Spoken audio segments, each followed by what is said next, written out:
And Jubilee OD's top organ paves way for a pre-election alliance.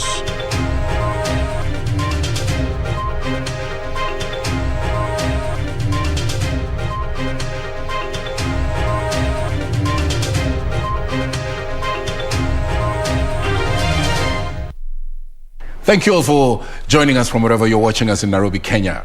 Welcome. Thank you once again at KBC Channel 1 News, the hashtag Prime Edition. My name is Purity Museo and Susan Thuku is our sign language interpreter tonight. And my name is Mboya. Let's now get started. And 6 police officers linked to the murder of 2 brothers in Kianjokoma, Embu County, will remain in custody for 14 more days to allow police conclude investigations. The court granted the orders, claiming the matter had attracted huge public interest and there was a need to ensure investigations are carried out thoroughly. Law Society of Kenya President Nelson Harvey, on behalf of the victims' family, called on the government to review the night to dawn curfew, arguing it was leading to extrajudicial injustices. Milimani Law Courts Tuesday morning.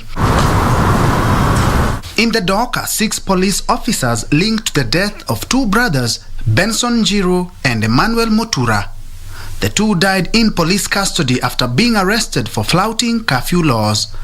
Corporal Consolata Njeri, Corporal Benson Mbudia, Constable Lilian Cherono, Constable Martin Wanyama, Constable Nicholas Sang, and Constable James Mwaneki were arraigned before Senior Principal Magistrate Daniel Ndungi. The 6 will remain in custody pending conclusion of the investigations. Bond and bail is denied for 14 days pending investigations. I allow the application as praised. The 6 respondents to be detained and remanded at Capitol Hill Police Station, Nairobi for 14 days. With effect from today, to enable the investigation to be completed and to be conducted and completed. Law Society of Kenya President Nelson Harvey claiming the night curfew was inconsiderate, counterproductive, and an avenue for rogue police officers to met violence on Kenyans.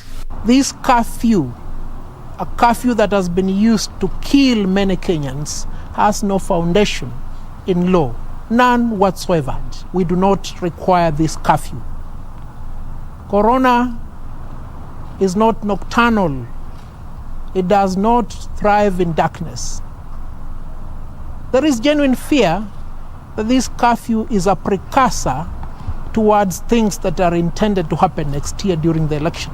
The officers who have been suspended from duty will be held at the Capitol Hill Police Station until August the 31st. The quest for justice for the 2 Kianjokoma brothers, that is Benson Njiru and Emmanuel Mutura, has slowly but surely begun, with IPOA, Inspector General of Police, and the Director of Public Prosecution giving the green light for the prosecution of the 6 police officers. Kenyans calling on relevant authorities to ensure police do not use excessive force while executing their mandate. Meanwhile, the prime suspect in the murder of 4 bikers at Kitengela, Kajiado County, will be held at Kitengela Police Station for 10 more days to allow police wrap up investigations. Benson Melonyi Olemungai was arrested on Monday evening by DCI officers based in Kitengela and arraigned at the Kitengela Law Courts. He allegedly orchestrated the murder of Frederick Mureithi Wanjiru, Victor Mwangi Wanjiru, Mike George Oduso, and Nicholas Chengo Musa. The 4, 2 of whom are brothers, were killed on August the 8th by a mob from Ekamuriaki village on allegations that they were livestock thieves. His senior sub-county police commander Charles Sepkonga said investigations have since revealed the 4 were not thieves and police are pursuing crucial leads that will facilitate arrest of more suspects. Ofisi ya DCI ndio inachunguza hiyo kesi na kuna wengine pia ambao bado nawafuatilia ambao walihusika na kuuawa na kwa vijana. For Prime Edition, I'm Ben Troinjue. Deeply disturbing reports opening our coverage tonight. But let's shift gears and move into the political space. The One Kenya Alliance, OKA, retreat turned out to be an anticlimax after the 4 core principals failed to name the coalition's flag bearer in the 2022 general poll. The alliance members, however, pledged to field a candidate in the next year's general election from one of their own, despite emerging differences. In a statement read by Ford Kenya Secretary General Richard Onyonka, the AUCA said it would announce its presidential candidate in due course. Onyonka, while calling for patience, said that they were working on their manifestos and alliance structures before taking a decisive action. A section of leaders attending the meeting called on the alliance partners to stick together and set their eyes on their throne.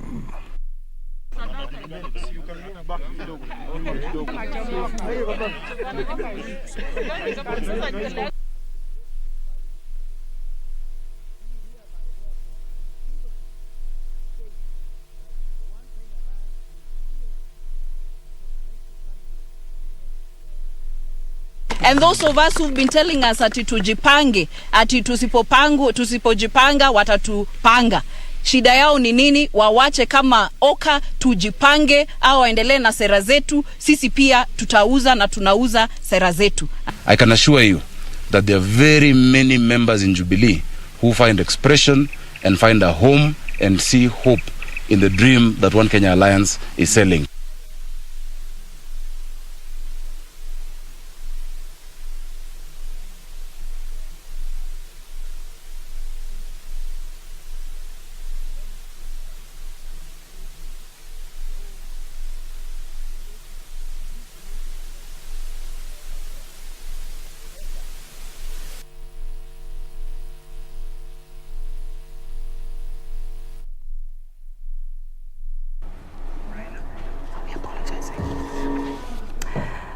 Right, let's now have a look at another report. The Orange Democratic Movement leader Raila Odinga has now begun hitting the road after unveiling what he termed his 2022 roadmap to State House. Speaking while on a tour of Nakuru County, Raila, accompanied by dozens of leaders, including a number from the Jubilee, urged Kenyans to unite, focus and help build a prosperous nation. ODM leader Raila Odinga was on Tuesday in Nakuru to launch his 2022 strategic plan dubbed Azimio la Umoja, saying his plan is aimed at uniting the country ahead of the 2022 general election. He must recommit to a leadership that continues with the spirit of good neighborliness and Pan-Africanism, not one that undermines it. Raila, in the company of a dozen of political leaders, said his mission is to unite Kenya and have the nation pull in one direction. Hii ndio taifa tunataka kujenga, lakini hiyo hatuwezi kujenga kama hakuna umoja.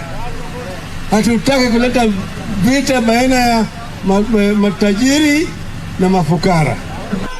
According to the ODM leader, his plans offer a table where Kenyans of diverse backgrounds can dialogue and embark on a systematic and transparent search for solutions as equal stakeholders. Mimi mwenyewe ni engineer. Mimi ni engineer. Kwa wale wengine wanabweka tu, lakini hiyo kubweka kwa shughuli ngurumo ya chura haizuii ng'ombe kunywa maji. Raila said a nation needs to be built where leaders exist to serve people with zero tolerance to corruption. Those who have been given opportunity to serve wananchi, because our government is there to serve you, instead of serving you, they enrich themselves. Dividing Mount Kenya in the guise of trying to convince them or cheat them that they will be in government when we know very well it is not possible. And we must have the right policies. Roadside declaration and policies will not help this country. On the BBI appeal, the ODM leader said he was ready for any outcome. Timothy Kipnusu for Prime Edition. From Nakuru, let's bring you right here to the capital city, Nairobi. Deputy President William Ruto has dismissed the formation of political coalitions in the country ahead of the 2022 general elections. Ruto, who hosted religious leaders from Tharaka Nithi County in his current residence in Nairobi, said that the era of political groupings and endorsements are over, calling on leaders to decline the temptation of retreating to ethnic political alliances. With various political parties holding meetings to discuss possible coalitions ahead of the 2022 August general election, Deputy President William Ruto has dismissed formation of political coalitions in the country. It is in tribal parties that division and hate reside, and we all become losers because once we are divided, our strength is reduced. The Deputy President, who hosted faith leaders from Tharaka Nithi County at his current residence in Nairobi, said ethnic political alliances will be detrimental to the country's social fabric and development agenda. About 150 members of parliament decided that we will not buy the politics of division.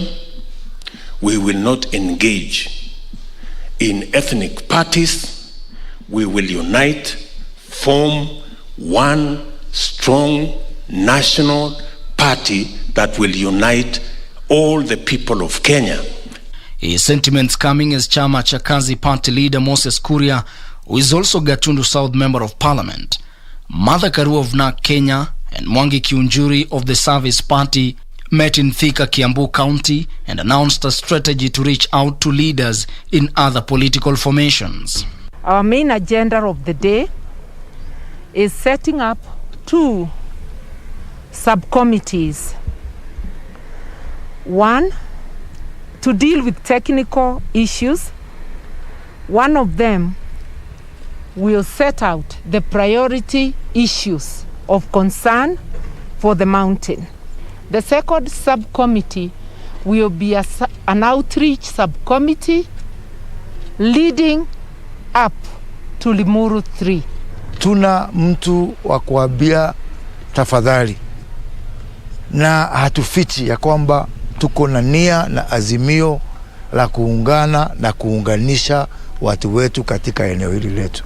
Another political alliance appears in the offing as National Assembly Speaker Justin Muturi, Makueni Governor Kivutha Kibwana, and former Secretary General of the United Nations Conference on Trade and Development Mukisa Kitui met in Nairobi to discuss the possibility of working together ahead of the next general election.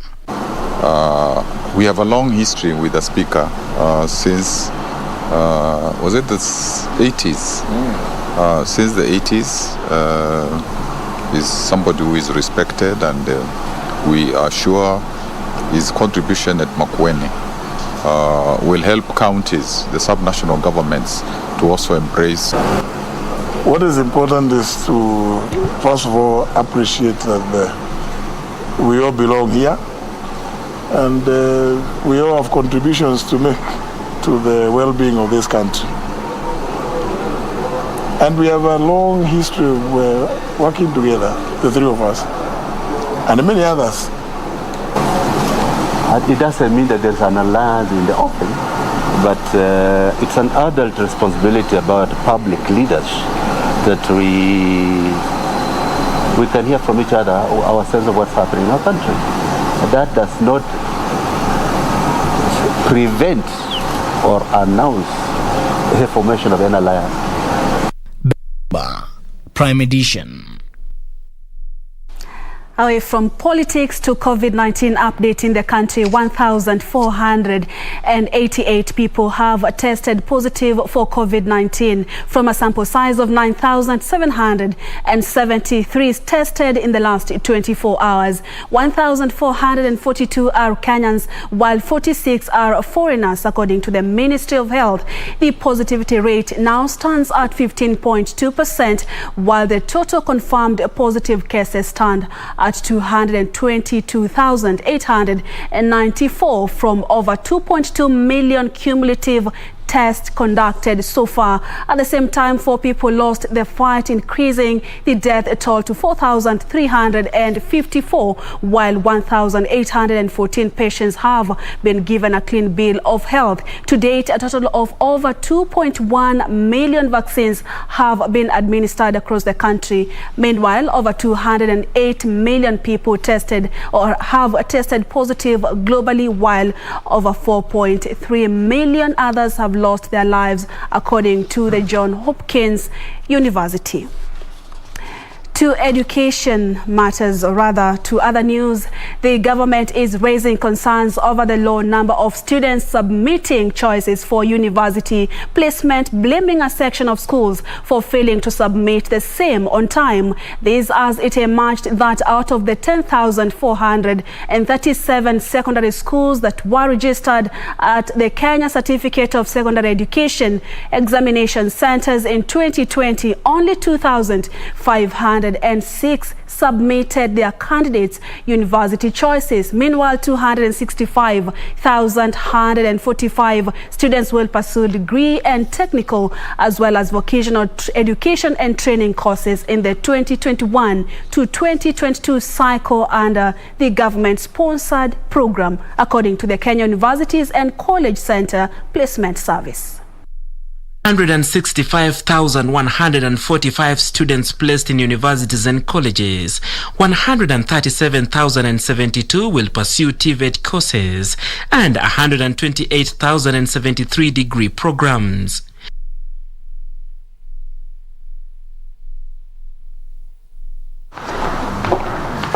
The Ministry of Education is, however, decrying the low number of candidates submitting university choices. Policy was and continues to be that we should unskill our children, because we had gone to the side of certification, or you have gone to the university and you have a certificate, you have a degree, which is basically a worthless piece of paper. So I came to government when the president was saying unskill our children to make sure they can employ themselves and employ others. Education Cabinet Secretary Professor George Magoha noted that candidates who qualified for universities admission are increasingly embracing TVET courses despite having attained the required grades.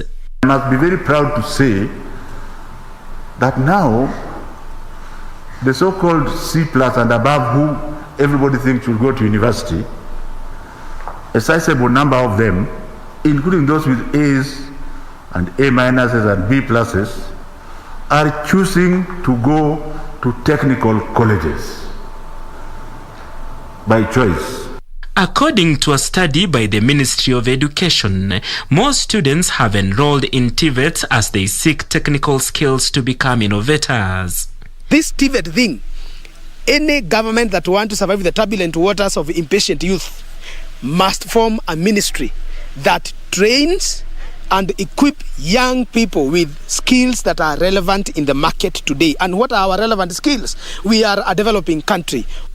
Meanwhile, the Kenya Universities and Colleges Central Placement Service will conduct the inter-institution transfer process online between September 1st and September 30th this year. Students can verify the course applied for and college placement by sending their KCSE index number to 20842.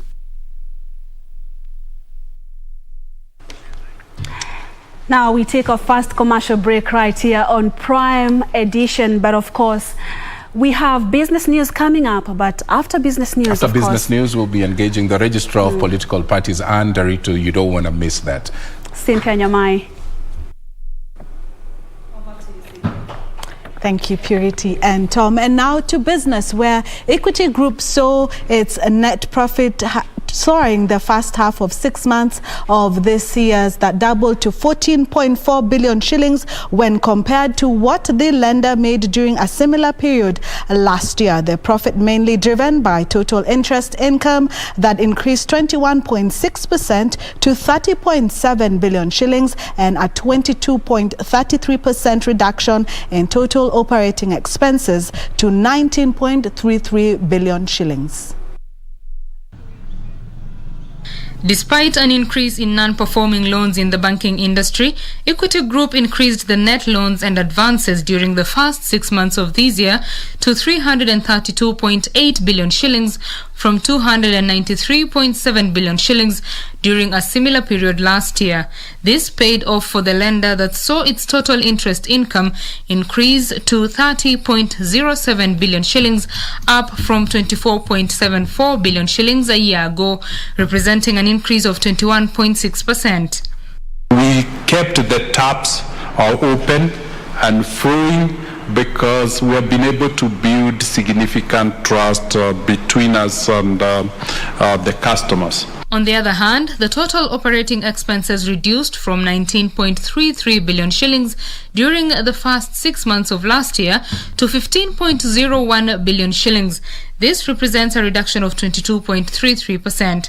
The key highlight in the operating expenses is the loan loss provision, which reduced 73.26% from 6.73 billion shillings to 1.8 billion shillings. The 19% increase in total operating income to 33.9 billion shillings and the 22.33% reduction in total operating expenses powered Equity Group to double its net profit to 14.4 billion shillings.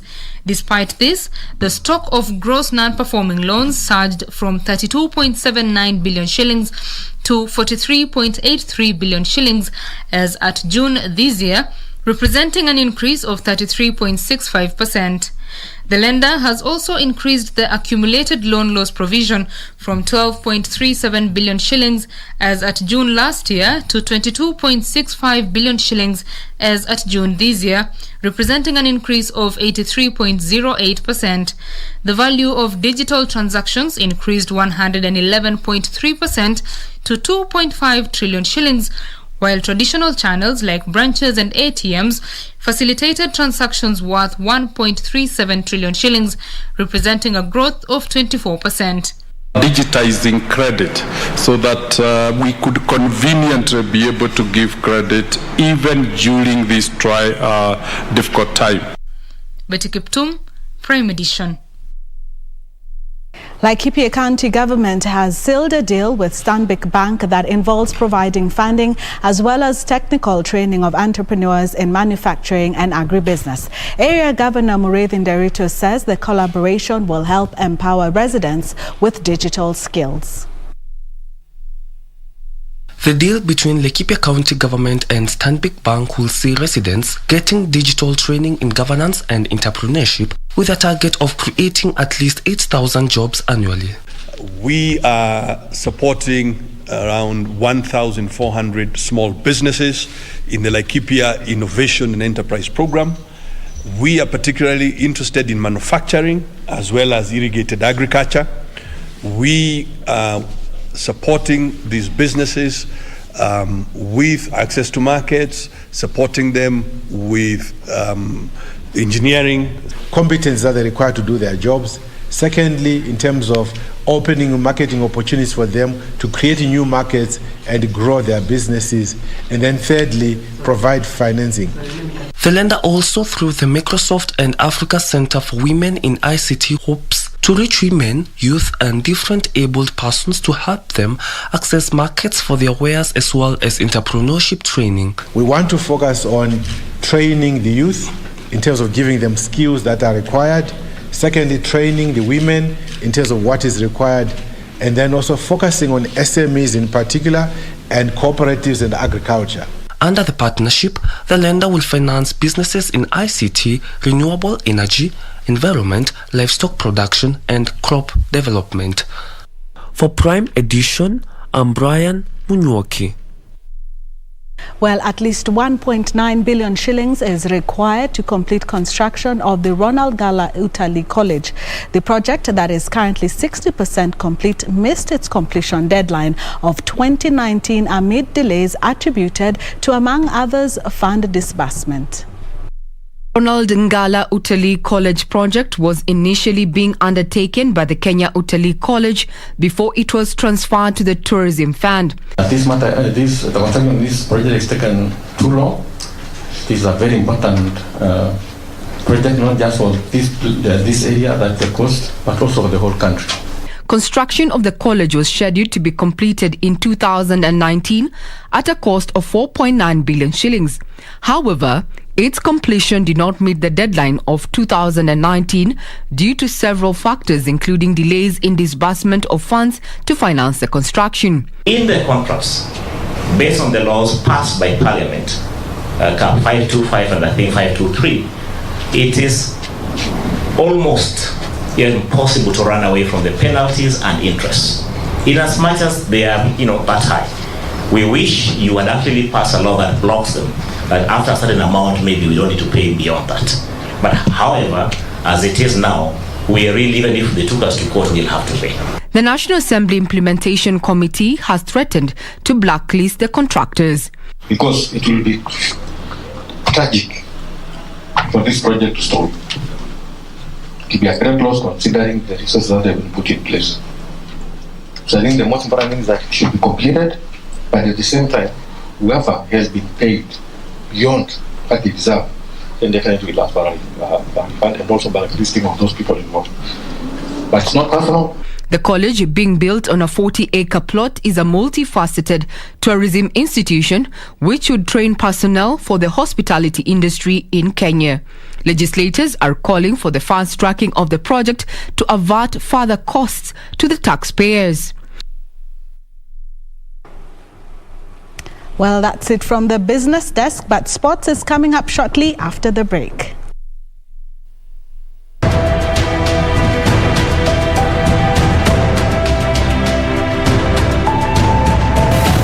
The PTA, Your Excellency, is larger than a trade organization. It is an organization in which we seek to cooperate in the field of agriculture, in the field of trade, in the field of industrial production, in the field of agricultural research, and in the field of tourism, jointly exploiting our resources for the welfare of our people and for the good of our societies.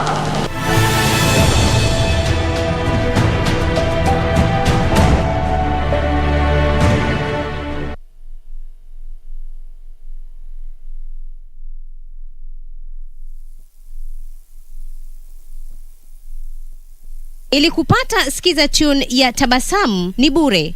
Bonyeza *811 *965#. Maneno matamu humfanya mtu atabasamu ghafla, na pia mawazo mema huzifanya hali zitabasamu mbele yako ghafla. Hali ngumu zikawa nyepesi, hali tete zikatamanika. Ila unaponuna pia hali zinanuna. Hebu jifunze kutabasamu. Kupata skiza tune ya Tabasamu ni bure. Bonyeza *811 *965#. *811 *965#.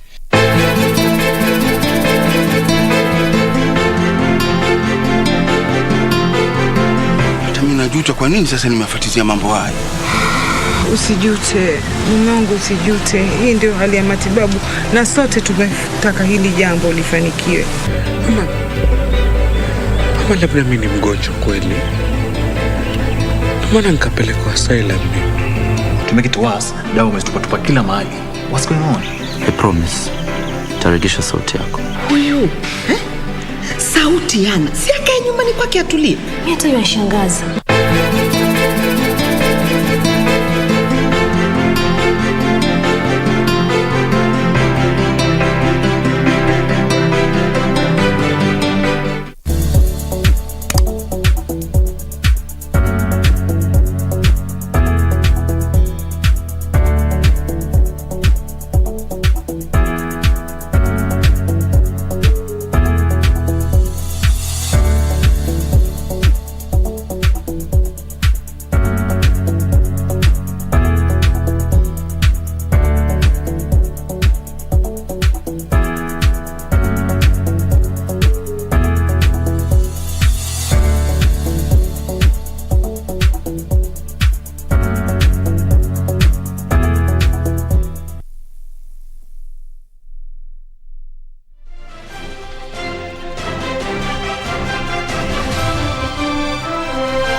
Welcome back. It's now time for us to get a little bit sporty. My name is Karen Kibet.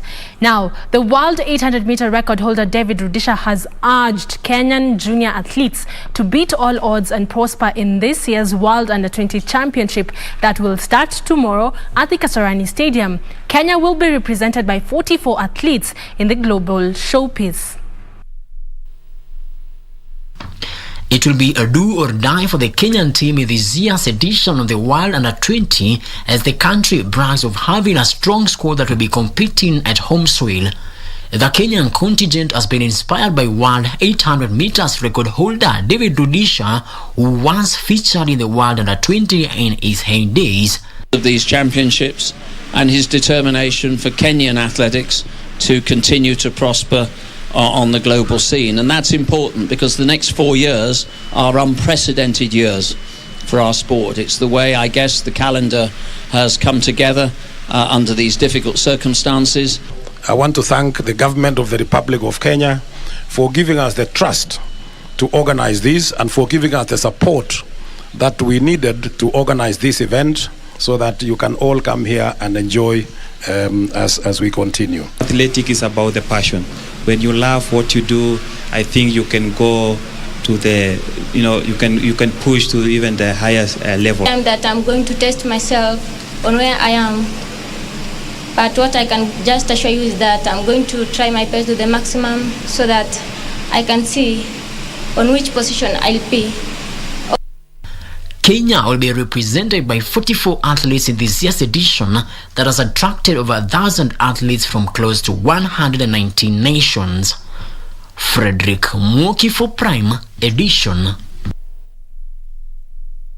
Thank you, Moki, for that report. Moving on, national soccer team Harambee Stars will report to camp on Tuesday next week ahead of their 2022 World Cup qualifying matches. Stars will begin their Qatar 22 qualifying campaign at home against rivals Uganda before playing Rwanda and Mali, who are the other teams in Pool E. National soccer team Harambee Stars will kick off their 2022 World Cup qualifiers with a home game against regional rivals Uganda on the 1st September, just a week after reporting to camp. Stars, who are pooled in Group E of the qualifiers alongside West African giants Mali, Uganda and Rwanda, are expected to report to camp on Tuesday next week. Harambee Stars will be hoping to have a better campaign after failing to make it to Cameroon for the Africa Cup of Nations finals to be played in January 2022. In Group G, Kenya finished third with 7 points, while Egypt and Comoros made it to the finals. The Pharaohs managed to collect 13 points from the 6 matches played, with the Islanders getting 9. Togo finished at the bottom of the group with 2 points. The World Cup will be held in Qatar from the 21st of November to 18th of December 2022.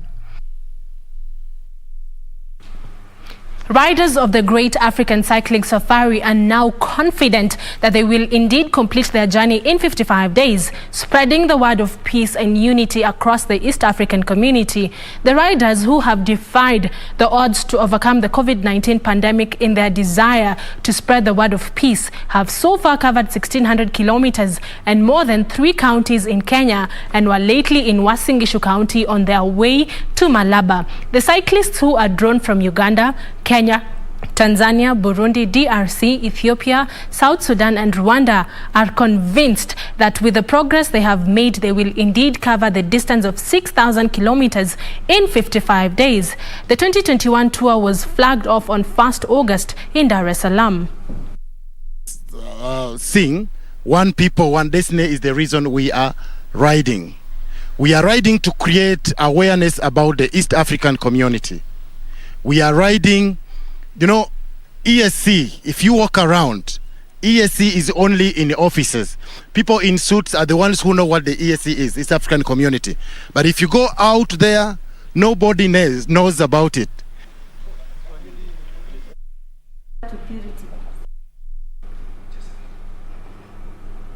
And finally, organizers have confirmed spectators will not be allowed at the Tokyo Paralympic Games, with the events set to begin on 24th August. Everyone is encouraged to watch the games at home because of the city's ongoing struggle with coronavirus. The advanced team left the country last week, while the rest of the team is set to leave on shifts from date 21st to 24th this month due to the COVID-19 protocols.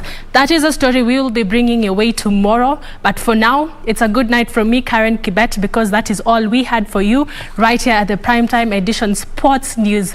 Good night, but I do hand you back to Purity. Thank you so much, Karen Kibet, for the sports update. And of course, Mboya is coming up next with the one-on-one interview and the registrar of political parties. I want to leave you in his able hands. Purity Museo Susan Thuku has been assigned language interpreter tonight. Do join Tom with that conversation at KBC Channel 1. Use the hashtag Prime Edition. We are live on all our social media platforms. You can engage us as well. Enjoy the rest of our programming.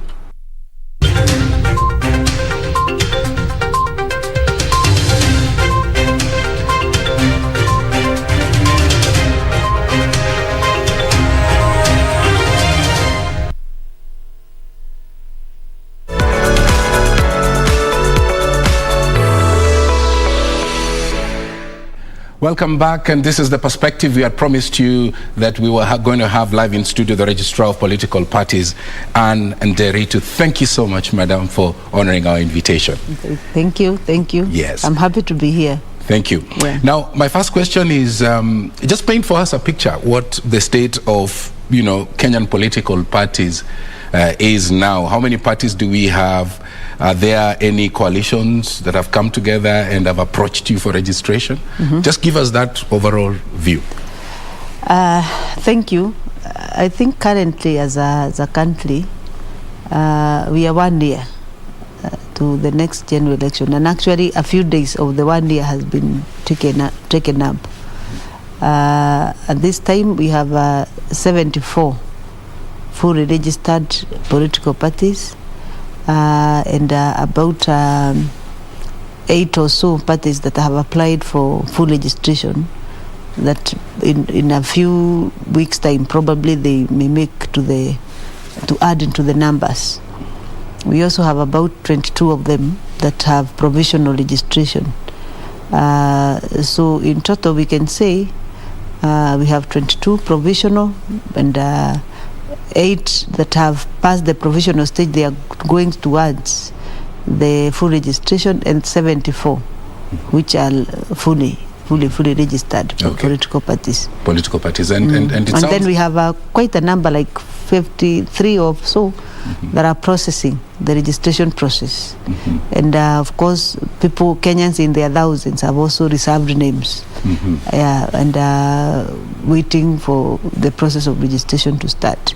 So we are in that scenario where many Kenyans are interested in registration of political parties. By the way, tell me what are the requirements and the guidelines for those registrations? If any Kenyan would want to register a political party, the starting point is to start with a name search and a symbol search, because for you to register a political party, they must have a name, they must have a symbol. So when you get a symbol and you get the name, then you go to the next stage of submitting the minutes of the founder members, who should actually be at least 3. There may be more, but at least 3. Then you come together and you tell the registrar that you have met and you have agreed you want to register a party. Then you forward it with the constitution of that party. Then we review the constitution and we give you a verdict if the constitution meets the requirement of Schedule 2 of the Political Parties Act that provides for how a constitution of a political party should look like. Then we proceed to the next level of telling you now to file the document that are required for provisional registration. After that, then you are issued with a provisional registration. It's immediately after that, then you go to the issue of recruitment of members. At least 1,000 members in 24 counties. The Political Parties Act says at least in more than half of the counties. That's why we calculate the 24 counties. Then when you have the membership, the next thing you do is establish the governing body, and then also establish offices, at least in those 24 counties, plus one where your headquarters will be. So in total, we require in the minimum that you have 25 established offices. We shall come across the country. Then we come and inspect. If you meet all the threshold, we look at your membership, at your governing body, at your policies and the various documents, and we look at your offices, and you are in compliance with your constitution that we have already approved at the professional stage. Then that's when you proceed to the next level now of full registration. And every person who is registering a political party must meet Chapter 6 of the Constitution. Yeah. So the vetting process also have to take place, whether you actually meet that requirement. Okay. Yeah. I mean, listening to you, it sounds like this is a big budget initiative project. Yeah.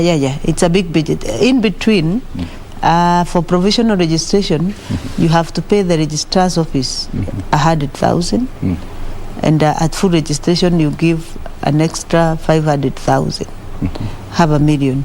So in total, without calculating the operational cost of establishing the different areas that we want you to establish, you must have in cash 600,000. Then you also look for money for mobilizing people to come and register in your party in terms of meeting the requirement of the 24,000. You must also establish offices. You must brand and also make a policy document and all that. So it's capital intensive. It's capital intensive. You talk of policy document. Yes. Would that be inclusive of the manifesto in the first instance? Yeah. In the first instance, not necessarily the manifesto. We want you to have at least an ideological position.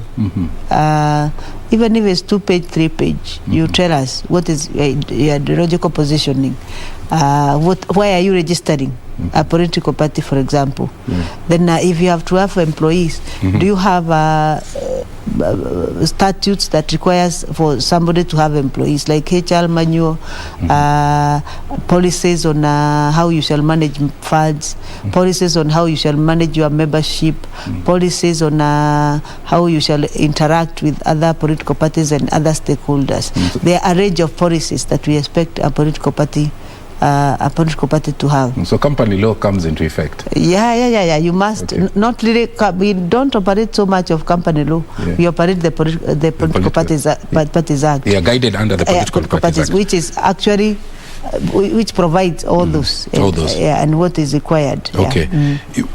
When you spoke about ideology, my mind went into, when you look at majority of the political parties in this country, they're in the hands of, a select few, the political elite. We don't see, or we don't hear out here about people from the base of the social pyramid, heading political parties that identify with themselves, that identify with their conditions, and even their ideals, and I'm wondering why this is the case. The provision of the Political Parties Act, as far as formation of a political party is concerned, it should capture regional balance, ethnic balance. You should look at gender equity within the party. You should, even in membership or in the governing body. You are looking at age. It should have the face of Kenya. In terms of the population, all the population segment should be catered for persons with disability, women, youth, men, old and young, and all that. So basically, from a perspective of policy, that is how a political party should actually look like. The question of whether the parties, the minority and all that, and the people at the top of the pyramid. I think every Kenyan has a right to register a political party, and should any Kenyan approach me, that leeway is there. Probably, and there are parties actually there are many parties that are headed and taken around by ordinary Kenyans, who then must have political interest, because one of the issue for you to be able to manage and work with a political party is actually to have political interest, so that you now come together and then decide we want to register a political party. But probably the one we hear more about are the ones that are publicized by the people who are actually in their leadership.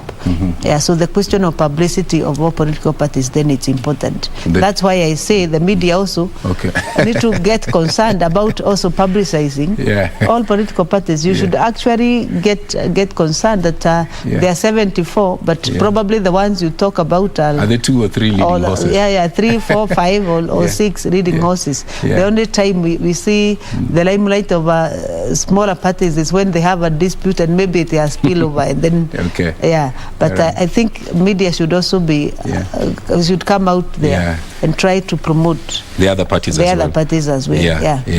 Okay, let's go to those advanced societies where people just don't elect individuals. Okay, they vote on the basis of some kind of ideology that is being advanced by a political party. But you are in this space and you're interacting a lot with political parties. Is this something that you turn around in your mind when you think about our systems here locally? You know, when you're doing a comparison analysis with the advanced societies. And is there any need to have measures in place that will ensure that parties are not being used as a conduit to dupe Kenyans? First of all, I want to, before I respond to that question, I want to reiterate the fact that out of this 74, 43 of those political parties have elected leaders. That means, in one way or another, you cannot have a political party. Out of many, it is a political party is registered to give options. The more the political parties, the more the options they are for Kenyans to choose from. Because the minute you tailor-make political parties only to be 2 or 3, then you are saying that Kenyans have only options of those 2 and 3. If out of the 74, then 43 have either an elected leader, even if it is an MCA, it means that they actually participated in elections, and they have actually participated in the promotion of democracy. Comparing to other jurisdictions, now coming to your question, the question of ideology, it's something that we want as an institution, and also in agreement with political parties. We need to really entrench ideological disposition of political parties, so that Kenyans are used to that. But we cannot also beat ourselves too hard. The other jurisdiction we are comparing have been in existence in far as democracy is concerned for 200 years, 150, 200. If you remember, it's only in 1992 when we repealed Section 2A. Yeah, that's right. Yeah, that means it's our democracy as multi-party democracy is as old as 1992, which is about 30 years. 30 years thereabout, And we can say that we are making significant progress, especially the political discourse that go along in people having the freedom of speech and be able to challenge the different political positions of different people, and we still get along as a country. Yeah, that's true. Yeah, that is a very significant step in democratic growth, because it gives the space to continue growing. The fact that we gave ourselves more parties then means that as many as they will register political parties, then they'll come together and grow ideas, allowed ideologies, and we are moving towards there. If you hear towards 2022, for the first time, we are talking about economic models. The discussion is around which economic model, this one saying this superior. I have an economic model, even me. This other party say I have an economic model, even me. Even me, I have an you hear the discussion. So meaning, as far as we are concerned as a country, we are moving towards that direction of issue-based politics, ideological based politics. We have come from far from where we are. We know for sure that there are political parties in this country that has championed particular ideologies, social justice. Others have championed economic development and all that. And others have championed for peace, peace and democracy and all that. Others have championed for freedom of speech. And we have gathered and agreed to move together as a country. So really we cannot say that we are empty, that we are tabula rasa as far as the question of ideology is concerned. But it is taking shape, it is forming. We are moving towards that direction so that we concretize our gains, the gains that we have made for the last 30 years. You could be right that these are early days for issue-based politics. But even inside those conversations, you will hear the politicians themselves referring to themselves as tribal chiefs. Okay? and I'm wondering how that sits with you. Because we are gaining ground, but on the same at the same time we seem to be receding. You know, so how do you ensure that we reconcile those two? You know, the reconciliation of the two lies with the citizen. Because it's the citizens, you know, the Constitution of Kenya give power to the people.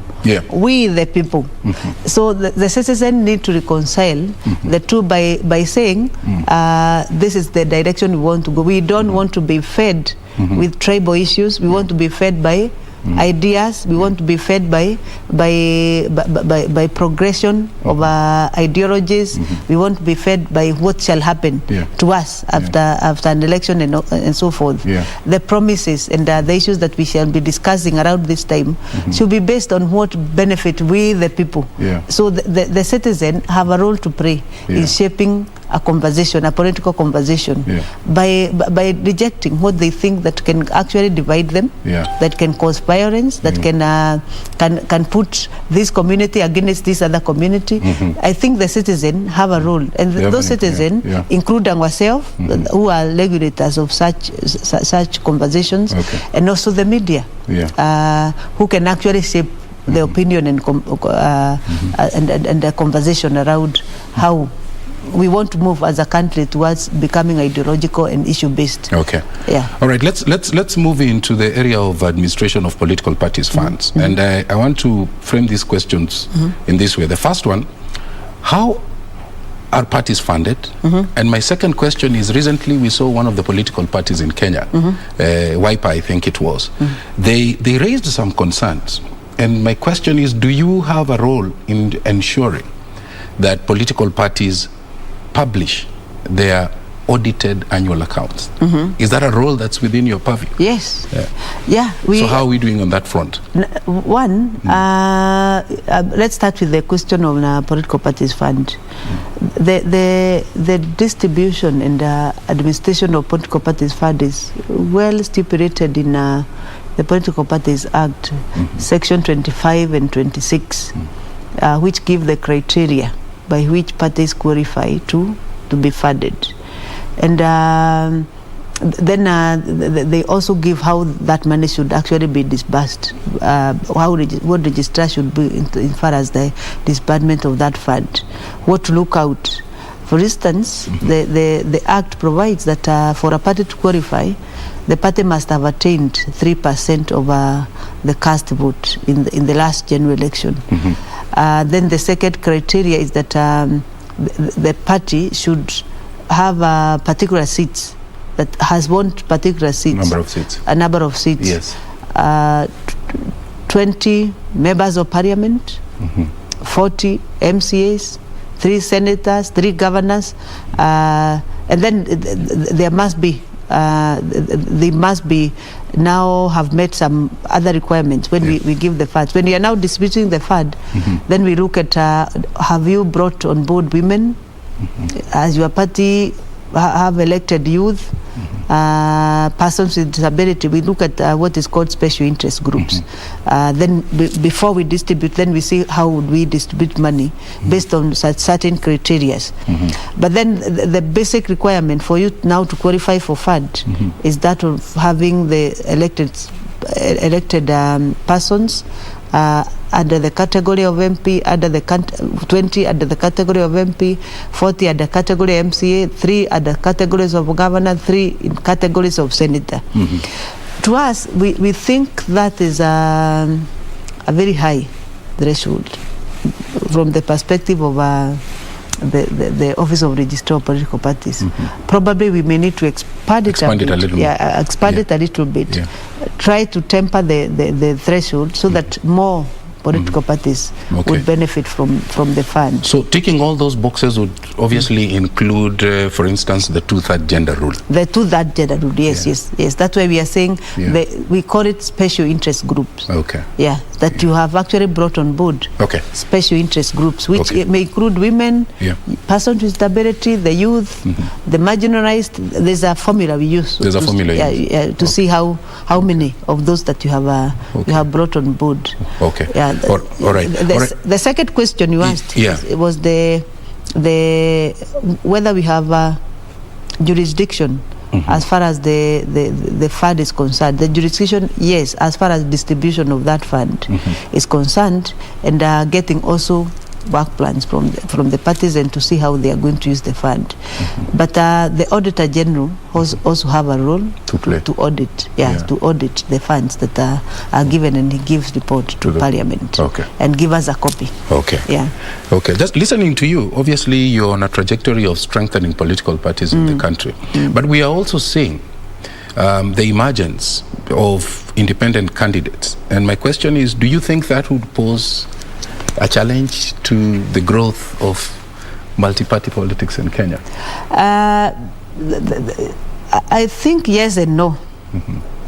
Yes, because we believe that politics is better organized through political parties, because political parties will you can ask a question from to an institution called political parties, which you are not able to ask an individual who has come out as an independent, as an independent candidate.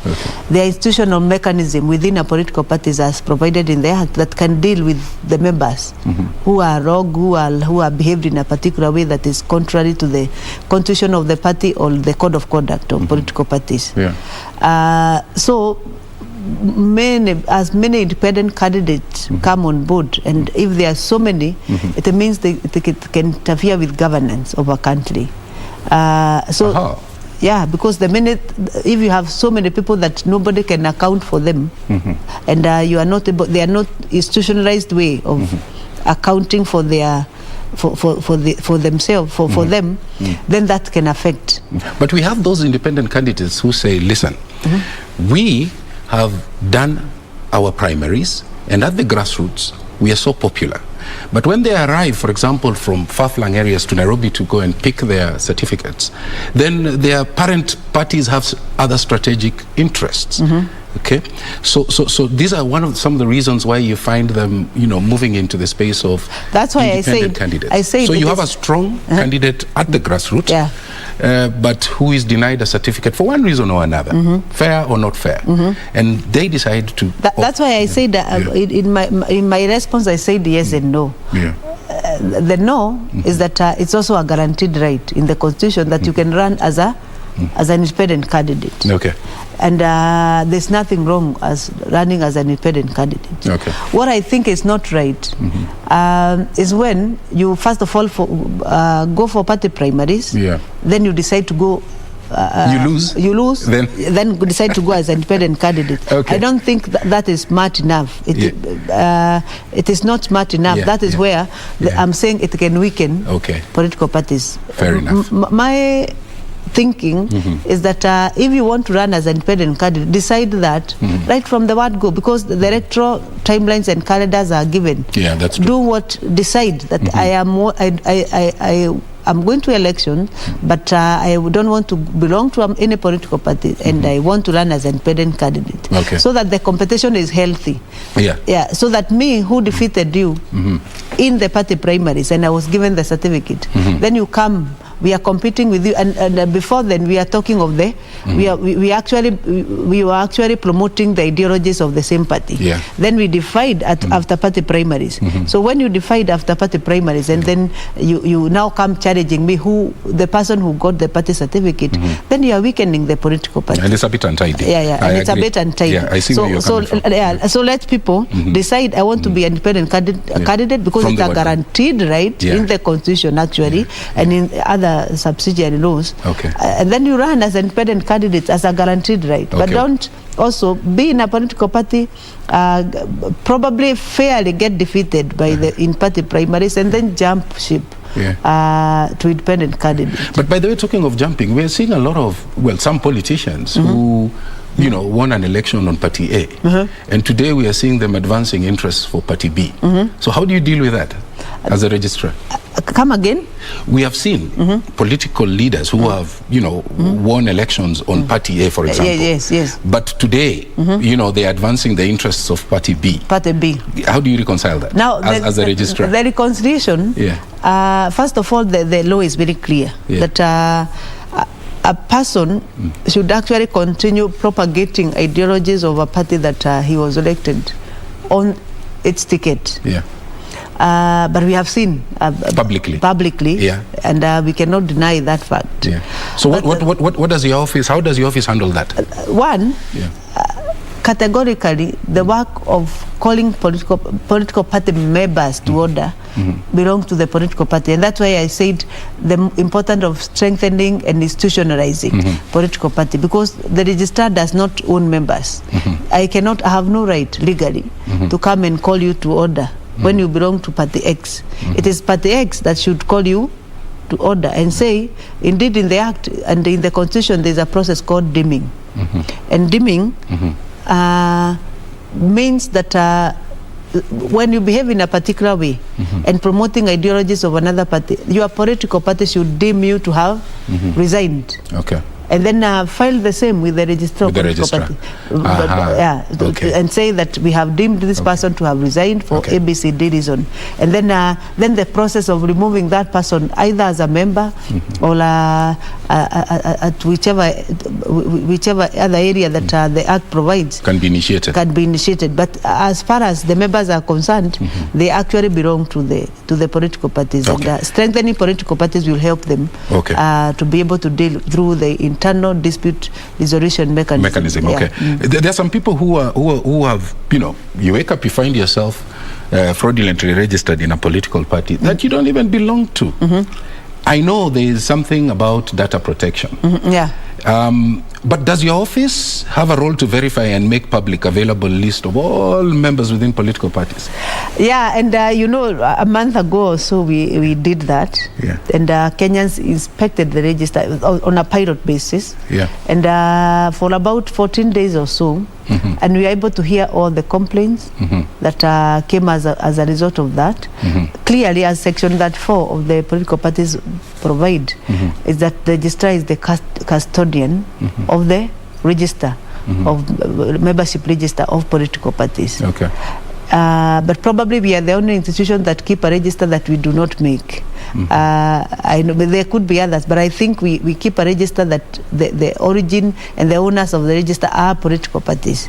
But we have a responsibility, as you have said, making it publicly available and allowing verification of the same. And after the pilot that we did that particular time, we came together, the Office of Registrar and political parties themselves, to address the concerns that were raised. And we agreed, any Kenyan who really felt aggrieved to have belonged to another political party has a right to resign. And as many as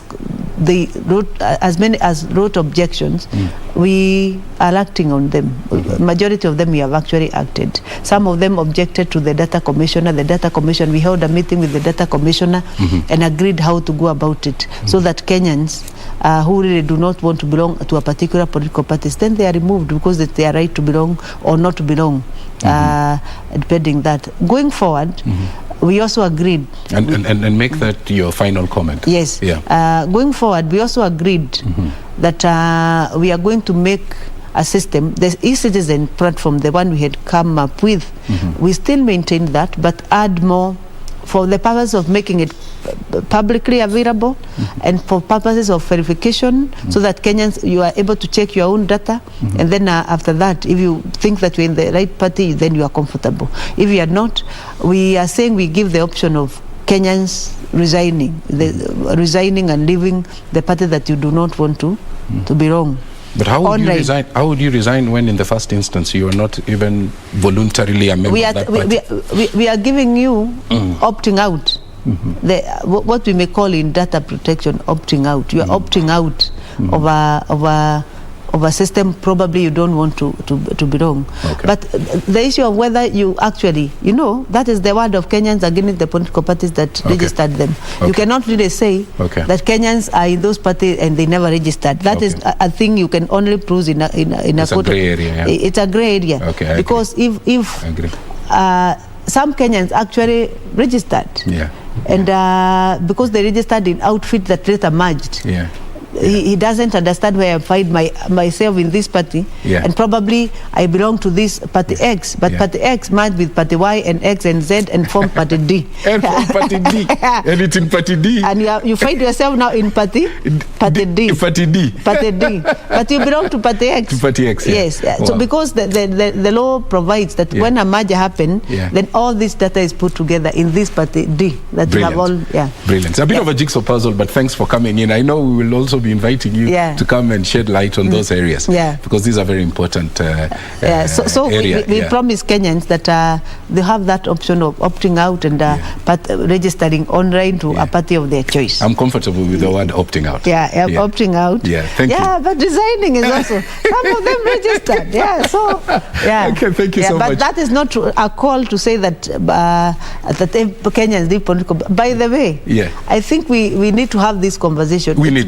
It's very important I know, for Kenyans to belong to political parties. And I hope you'll be open to another invitation so that we just come and Kenyans should actually feel comfortable to belong to political parties, and political parties should be supported so that through their membership they're able to propagate their ideologies. Thank you. Support political parties is important. Thank you so much.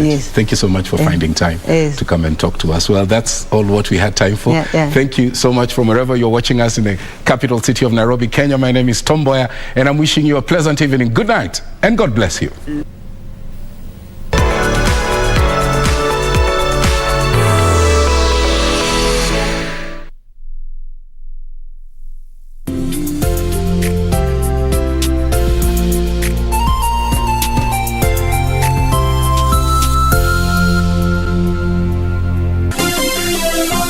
Vera Beauty College.